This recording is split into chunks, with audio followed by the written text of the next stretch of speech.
हरियाणा की टॉप 25 खबरों में आपका स्वागत है। इस बुलेटिन के प्रायोजक हैं लक्ष्य कोचिंग क्लासेज सिरसा तथा मीडिया सहयोगी है भोगिया बेकरी गोरेवाला। हरियाणा में लॉकडाउन को लेकर बड़ी खबर। गृह मंत्री बोले अभी नहीं कोई भी इरादा। कोरोना वायरस के संक्रमण की तीसरी लहर हर तरफ कहर बरपा रही है। देश के कई राज्यों में एक बार फिर से नाइट कर्फ्यू की नौबत आई हुई है। तो इसी बीच सोमवार को स्टेट लेवल मॉनिटरिंग कमेटी की बैठक में हालात पर समीक्षा हुई। एक और जहां पड़ोसी राज्य पंजाब में नाइट कर्फ्यू का टाइम बढ़ा दिया गया, वहीं रविवार को बाजार बंद करने का भी ऐलान हो चुका है। वहीं हरियाणा में स्थिति इससे थोड़ी अलग है।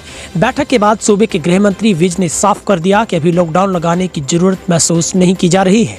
सोमवार को चंडीगढ़ में स्वास्थ्य मंत्री अनिल विज की अध्यक्षता में स्टेट लेवल कोविड कमेटी की बैठक हुई। बैठक में तमाम आला अधिकारी मौजूद रहे। इसके बाद मंत्री विज का बयान सामने आया है। उन्होंने कहा कि अभी लॉकडाउन का कोई भी विचार नहीं है। साथ ही विभाग के पास ऑक्सीजन की भी कमी नहीं है। रेमडेसिविर इंजेक्शन का भी पूरा स्टॉक उपलब्ध है। कैथल में बनभोरी मेले में जा रहे युवकों की कार अनियंत्रित होकर खेतों में पलटी। 3 की मौत, 3 गंभीर रूप से घायल। हरियाणा के कैथल जिले में सोमवार तड़के करीब 3 बजे विभत्स सड़क हादसा हो गया। हादसे में 3 युवकों की मौत हुई है। 3 युवक गंभीर रूप से घायल भी बताए जा रहे हैं। हादसा कैथल जींद रोड पर सिरसा राजनहर के पास हुआ। अचानक ट्रक के सामने आ जाने से गाड़ी पलट गई। राहगीरों ने हादसे की खबर पुलिस को दी। तितरम थाना पुलिस टीम ने मौके पर पहुंचकर शवों को कब्जे में लिया। घायलों को उपचार के लिए हॉस्पिटल में पहुंचाया है। तितरम थाना एसएचओ ने बताया है कि हादसे में कलाइत निवासी 19 वर्षीय सन्नी पाल, 24 वर्षीय सन्नी, 20 वर्षीय अंकित की मौत हो गई है। मृतक और घायल युवक बनभोरी मेले में जाने के लिए निकले थे कि रास्ते में हादसे का शिकार हो गए। बहुचर्चित सोनपेड़ अग्निकांड मामले में 5.5 साल पहले पिता की आंखों के सामने जिंदा जले गए थे 2 बच्चे। सीबीआई कोर्ट ने 11 आरोपियों को किया बरी। पंचकुला स्थित सीबीआई के कोर्ट से सोमवार को बड़ा फैसला आया है। मामला 5.5 साल पहले फरीदाबाद जिले के गांव सुनपेड़ में घटे अग्निकांड का है, जब घर में सोए परिवार के 4 सदस्यों में से 2 बच्चे जिंदा जल गए थे। वहीं दंपति गंभीर घायल हो गया था। इस मामले में आज सीबीआई की कोर्ट ने सभी 11 आरोपियों को आरोप मुक्त कर दिया है। इस मामले पर खूब राजनीति हुई थी, यहाँ तक कि राहुल गांधी और वृंदा करात पर भी पीड़ित परिवार से मिलने पहुंचे थे। पीड़ित पक्ष की मांग और राजनीतिक दबाव के चलते हरियाणा सरकार ने इस केस की जांच सीबीआई को सौंपी थी। 20 अक्टूबर 2015 की सुबह फरीदाबाद जिले के गांव सुनपेड़ में घर में सोया एक परिवार आग की लपटों में घिर गया था। थाना सदर की पुलिस को दी शिकायत में सुनपेड़ निवासी जितेंद्र ने बताया था कि 19 अक्टूबर की रात को अपने घर में पत्नी रेखा, बेटे वैभव और बेटी दिव्या के साथ सोया हुआ था। दिल्ली में लॉकडाउन रात 10 बजे से सोमवार सुबह 5 बजे तक लगा लॉकडाउन। सीएम केजरीवाल ने किया ऐलान। मुख्यमंत्री केजरीवाल ने सोमवार सुबह से उपराज्यपाल अनिल बैजल संग बैठक जारी रखी। इस बैठक खत्म होने के बाद सीएम अरविंद केजरीवाल ने कई कड़े नियमों का ऐलान कर सकते हैं। संभव है कि वीकेंड लॉकडाउन की तरह कई और सख्त नियम लागू होंगे। हरियाणा सरकार का बड़ा फैसला। धरनों पर बैठे किसानों और कुंभ से लौटने वालों का होगा कोरोना टेस्ट। सरकारी हॉस्पिटलों में सर्जरी बंद। हरियाणा के स्वास्थ्य मंत्री विज ने निजी और सरकारी हॉस्पिटल में जाने वाले खांसी, जुकाम, गला दर्द या बुखार जैसे लक्षण वाले मरीजों का कोविड टेस्ट करवाया जाएगा, ताकि मरीजों का समुचित उपचार किया जा सके। इसके साथ ही कोविड मामलों की बढ़ोतरी के मद्देनजर राज्य के नागरिक हॉस्पिटलों में सर्जरी को बंद कर दिया गया है। मंत्री ने राज्य स्तरीय कोविड निगरानी समिति की बैठक की अध्यक्षता की और कहा कि इसके साथ ही कुंभ स्नान से लौटने वाले सभी श्रद्धालुओं का हरियाणा के सभी प्रवेश द्वार पर ही कोरोना टेस्ट करवाया जाएगा, ताकि कोरोना से पीड़ित लोगों का अलग से उपचार किया जा सके। उन्होंने कहा कि हरियाणा के बॉर्डर पर जो किसान धरने पर बैठे, स्वास्थ्य विभाग उनकी कोरोना जांच और टीकाकरण करने की पहल करेगा। इसके लिए किसान नेताओं से बातचीत भी की जाएगी। दिल्ली, हरियाणा और पंजाब के हॉस्पिटलों को फ्री में ऑक्सीजन देगी पानीपत रिफाइनरी। दक्षिणी एशिया की पानीपत स्थित सबसे बड़ी इंडियन ऑयल कॉर्पोरेशन लिमिटेड की रिफाइनरी ने दिल्ली, हरियाणा, पंजाब के विभिन्न हॉस्पिटलों को जनहित में सहायतार्थ 150 मीट्रिक टन जीवन रक्षक मेडिकल ग्रेड ऑक्सीजन की आपूर्ति करेगी। सोमवार को जीवन रक्षक मेडिकल ग्रेड ऑक्सीजन का पहला batch Mahadurga charitable trust hospital नई दिल्ली के लिए रवाना किया गया। दिल्ली में कोरोना के बढ़ते प्रकोप के मद्देनजर ऑक्सीजन की कमी महसूस की जा रही है। कोविड-19 महामारी की दूसरी लहर के दौरान मेडिकल ग्रेड ऑक्सीजन की मांग बढ़ने के कारण इंडियन ऑयल ने पानीपत रिफाइनरी में पेट्रोकेमिकल कॉम्प्लेक्स के मोनो एथिलीन ग्लाइकॉल में यूनिट में इस्तेमाल की जाने वाली उच्च शुद्धता ऑक्सीजन को डायवर्ट किया है। रोहतक में होने वाली सेना भर्ती रैली स्थगित। सेना भर्ती कार्यालय रोहतक बदेशक कर्नल रतनदीप खान ने बताया है कि सेना भर्ती कार्यालय द्वारा आगामी 3 मई से 20 मई 2021 तक स्थानीय राजीव गांधी स्पोर्ट्स कॉम्प्लेक्स में रोहतक, झज्जर, सोनीपत, पानीपत जिलों के लिए आयोजित की जाने वाली भर्ती रैली को स्थगित कर दिया गया है। यह भर्ती सिपाही सामान्य ड्यूटी एवं सिपाही क्लर्क, स्टोर कीपर के पदों के लिए होनी थी। कोविड-19 की लहर के चलते इस भर्ती को स्थगित किया गया है। फरीदाबाद अपहरण के बाद व्यापारी की चाकू से हत्या, वारदात में इस्तेमाल गाड़ी जली हुई मिली। तिंगाब बाजार में हार्डवेयर और पेंट की दुकान करने वाले व्यापारी का रविवार रात को इक्को वैन में आए बदमाशों ने सेक्टर 2 से अपहरण कर उसकी चाकू से गोदकर हत्या कर दी थी। व्यापारी के शव को हीरापुर गांव के पास खेतों में फेंक दिया। तिंगाब बाजार के व्यापारियों ने विरोध स्वरूप बाजार को बंद रखा। उधर गुस्साए लोगों ने शव को बाईपास रोड पर रखकर जाम लगा दिया, जहां पर थाना शहर बल्लभगढ़ पुलिस के अनुसार सेक्टर 2 निवासी 47 वर्षीय आदेश मित्तल ने तिंगाब बाजार में हार्डवेयर पेंट की दुकान खोली हुई है। रविवार रात को दुकान बंद करने के बाद वो अपनी ब्रेजा गाड़ी में सेक्टर 2 घर के लिए रवाना हुए थे। घर से महज 200 मीटर की दूरी पर थे कि इक्को वैन ने उसकी गाड़ी में टक्कर मार दी। गाड़ी रोकी तो इक्को वैन में सवार बदमाशों ने उसे गाड़ी से बाहर खींच लिया और मारपीट करते हुए अपनी गाड़ी में बिठाकर अपहरण कर ले गए। हरियाणा में डरा रहा बेकाबू कोरोना, पीजीआई के डॉक्टर की मौत। हरियाणा में कोरोना का कहर जारी है। नए केसों के साथ मौतों की संख्या में बढ़ोतरी हो रही है। इसी बीच सोमवार को कोरोना से पीजीआई डॉक्टर की मौत हो गई। मृतक डॉक्टर बायोटेक्नोलॉजी विभाग के एक न्यूक्लियर मेडिसिन में कार्यरत था। वह कई दिनों से बीमार चल रहे थे। पुलिस विभाग की पहल, कोरोना के बचाव के लिए कर्मचारियों को दिए मास्क, सैनिटाइजर। कैथल में एसपी लोकेंद्र सिंह ने थाना प्रबंधकों और अन्य पुलिस कर्मचारियों को कोरोना संक्रमण से सुरक्षित रखने के लिए face mask, hand sanitiser, thermal scanner, oximeter और फर्स्ट एड किट वितरित की है। इस मौके पर एसपी लोकेंद्र ने कहा कि पुलिस विभाग के कर्मचारी अधिकारी स्वस्थ व सुरक्षित रहकर ही बेहतरीन तरीके से समाज की सेवा कर सकेंगे। एमडीयू ने हरियाणा में होने वाली परीक्षाएं टाली।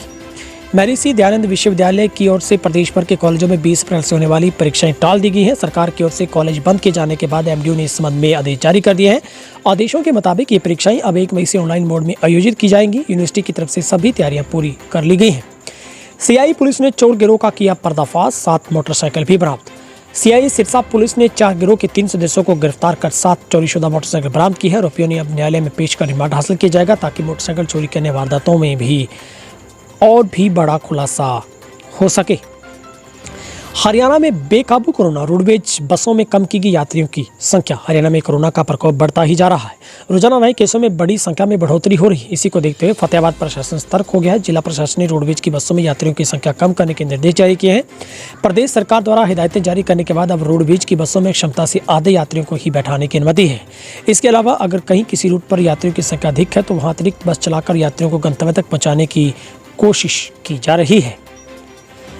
फतेहाबाद जिले में कोरोना अब विकराल रूप धारण करता जा रहा है। प्रतिदिन 100 से अधिक मामले सामने आ रहे हैं। बीते 24 घंटों में जिले में संक्रमण के 126 मामले सामने हैं, जबकि 3 लोगों ने अपनी जान गंवा दी है। बीते 24 घंटों में कोरोना संक्रमण के जो मामले सामने उनमें बड्डी स्कूल में स्कूली बच्चे भी शामिल हैं। इन रिपोर्टों में दर्जन भर से अधिक स्कूली बच्चे, आईटीआई के स्टाफ सदस्य, न्यूक्लियर पावर प्लांट में काम करने वाले दर्जनों लोग भी शामिल हैं। झाड़ी में मिला युवक का शव, नहीं हुई शनाख्त। करनाल के नेशनल हाईवे पर तरावड़ी के पास झाड़ियों में एक युवक का शव बरामद हुआ है। पुलिस ने बताया है कि प्राथमिक जांच में मामला हत्या का लग रहा है, क्योंकि शव आधा बोरी के अंदर था। सोनीपत में कोविड-19 के 698 नए मामले सामने आए। कुल आंकड़ा 20,000 के पार। सोनीपत जिले में कोरोना वायरस के नए मामले मिलने से पॉजिटिव मामलों का आंकड़ा 20,000 के पार पहुंच गया है। आज सामने आए 698 नए मामलों के बाद जिले में सक्रिय मामलों की संख्या 4069 हो गई। वहीं पर प्रदेश में कुल संक्रमित मरीजों का आंकड़ा 3,63,813 पर पहुंचा है और ठीक होने वालों की संख्या 3,15,002 पर पहुंची है। वहीं पर पिछले 24 घंटों में 3663 लोगों को डिस्चार्ज किया गया है और 6842 नए कोरोना के पॉजिटिव केस सामने आए हैं। गुरुग्राम से 1809 केस पॉजिटिव मिले। फरीदाबाद से 1080, सोनीपत से 588, हिसार से 527, अम्बाला से 216, करनाल से 215, पानीपत से 351, रोहतक से 150, रेवाड़ी से 82, पंचकुला से 277, कुरुक्षेत्र से 200, यमुनानगर से 185, सिरसा से 119, महेंद्रगढ़ से 58, भिवानी से 137, झज्जर से 164, पलवल से 32, फतेहाबाद से 202, कैथल से 99, जींद से 282, नूंह से 23 और चरखी दादरी से 46 कोरोना पॉजिटिव पाए गए हैं। खाली मकान की छत में घर में घुसा चोर, पानीपत में परिवार सोता रहा। चोर 2 मोबाइल और रुपये में पेंट ले गया। सीसीटीवी कैमरे में सब कुछ कैद।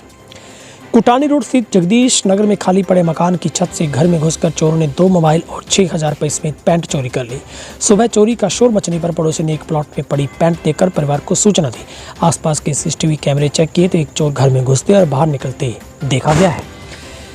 फरीदाबाद में एसी रिपेयर करने आए 2 युवकों को घर में बंधक बनाकर पीटा और प्राइवेट पार्ट पर डाला पेट्रोल। हरियाणा के फरीदाबाद जिले में दबंगों की दरिंदगी सामने आई है, जहां एक रिपेयर का काम करने वाले 2 युवकों ने आरोप लगाए हैं कि उनको 18 अप्रैल शाम राजीव कॉलोनी के रहने वाले एक युवक ने फोन करके एसी रिपेयर करने के नाम पर बुलाया और पूरी रात बंधक बनाकर अपने साथियों के साथ मिलकर जानवरों की तरह पीटा। फिलहाल दोनों युवकों को गंभीर हालत में इलाज के लिए उनके पड़ोसी मकान मालिक ने फरीदाबाद के सिविल हॉस्पिटल में भर्ती करवाया। हालत चिंताजनक बनी हुई है। रोहतक पीजीआई में डॉक्टर को सांस लेने में हुई दिक्कत, ट्रॉमा सेंटर में लाने के 15 मिनट बाद हुई मौत। कोविड सैंपल जांच के लिए भेजा गया है। रिपोर्ट आने के बाद कंफर्म होगा कि मौत का कारण कोरोना वायरस ही है। वैसे डॉक्टर की ऑक्सीजन लेवल कम होने से उन्हें परेशानी हुई थी। और रोहतक पीजीआई में हड़कंप, 16 डॉक्टरों सहित 51 कर्मचारी मिले कोरोना संक्रमित। आज से 50% मरीजों का ही होगा इलाज। पीजीआई से बड़ी खबर यह है कि एक ही दिन में 51 हेल्थ केयर वर्कर्स संक्रमित मिले हैं। इनमें से 16 डॉक्टर, 16 छात्र छात्राएं, 7 nurse, 4 paramedical staff, 7 ministerial staff कर्मी और 1 ड्राइवर शामिल है। इसी तरह हेल्थ केयर वर्कर संक्रमित होते ही स्थिति इससे भी गंभीर होने वाली है। 13 से 18 अप्रैल तक पीजीआई में हालात बिगड़े हुए हैं। इन 6 दिनों में कुल 217 हेल्थ केयर वर्कर्स वायरस की चपेट में आ चुके हैं। इनमें से 67 डॉक्टर, 38 नर्स, 48 छात्र छात्राएं भी शामिल हैं। 18 बियर स्वीपर पैरामेडिकल स्टाफ के 20, मिनिस्ट्रियल स्टाफ के 26 कर्मचारी संक्रमित हो चुके हैं। तो आप सभी से हमारी यही गुजारिश है, कोरोना से एहतियातन आप मास्क का इस्तेमाल करें और सामाजिक दूरी निभाएं। अपने बच्चों का, परिवार का ख्याल रखें। जब भी घर में आप खाना खाते हैं तो अपने हाथों को अच्छी तरह से सैनिटाइज करें, साबुन से धो लें और मास्क जरूर पहनें, क्योंकि कोरोना के आगे कोई भी जिद नहीं है। यहाँ पर किसी सरकार या फिर कोई विपक्ष पक्ष का मामला नहीं, बल्कि एक ऐसी गंभीर बीमारी से हम सामना कर रहे हैं जिसकी कोई भी प्रॉपर वैक्सीन नहीं है। ऐसी वैक्सीन नहीं बन पाई कि जो वैक्सीन लेने के बाद आपको कोरोना नहीं होगा। फिलहाल इसके ऊपर काम चल रहा है, वैक्सीनेशन का कार्य चल रहा है। आप कोविड की वैक्सीन लें ताकि आपकी रोग प्रतिरोधक क्षमता बढ़ सके। आप सब लोगों का बहुत बहुत शुक्रिया। अगर पब्लिक ऐप पर भी देखना चाहते हैं तो वहाँ पर भी चैनल को फॉलो आप कर सकते हैं। एंड्रॉयड ऐप आप प्ले स्टोर से जाकर तेज रहना टाइप करें, आप वहाँ से इंस्टॉल कर लें। फेसबुक पर भी फॉलो करें और यूट्यूब पर आप हमें सब्सक्राइब जरूर करें। मित्रों दोस्तों के साथ अपने फेसबुक पेज पर या व्हाट्सएप ग्रुपों में इस वीडियो को जरूर शेयर किया करें। आप कहाँ से देख पा रहे हैं हमें, अपने गांव, शहर या फिर ज़िले का नाम, अपने खुद का नाम कमेंट बॉक्स में ज़रूर लिखिएगा। बहुत बहुत शुक्रिया। Have a nice day.